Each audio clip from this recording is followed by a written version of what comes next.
என்னோட கணவனுக்கு என் மேல பாசமே இல்லை, என்னை கண்டுக்கவே மாட்றாங்க அப்படின்னு சொல்ற மனைவியா நீங்க?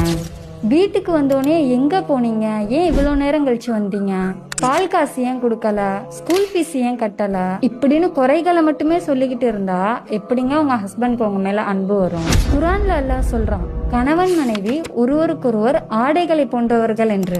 ஒரு Dress எப்படி நம்மோட உடம்போட ஒட்டி வியர்வையும் நறுமணத்தையும் சேர்ந்து சுமக்குதோ, அதே போலதான் இந்த ஹஸ்பண்ட் அண்ட் ஒய்ஃப் ரிலேஷன்ஷிப்ல இன்பத்தையும் துன்பத்தையும் சேர்ந்து சுமக்கணும். நமக்காகவும் நம்முடைய குடும்பத்துக்காகவும் கஷ்டப்பட்டு உழைச்சிட்டு வர்ற நம்ம ஹஸ்பண்ட வீட்டுக்கு வரையில இன்முகத்தோட அழைக்கணும்.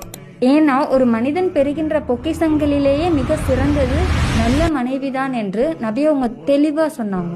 அவன் அவளை பார்த்தால் மகிழ்விப்பாள், அவன் கட்டளையிட்டால் கட்டுப்படுவாள். சோ மொத்த குடும்ப வாழ்க்கையும் எப்படி நடத்தணும்னு இந்த வரிகள் ரத்தினமா சொல்லியிருக்கு. சோ களைப்போடையும் கவலையோடையும் வீட்டுக்கு வரக்கூடிய நம்ம ஹஸ்பண்ட, இன்னைக்கு நாள் இப்படி போச்சு, பிசினஸ் பரவாயில்லையா, கவலைப்படாதீங்க, அல்லாஹ் உதவி செய்வான், இப்படின்னு நல்ல வார்த்தைகளை பேசுங்க.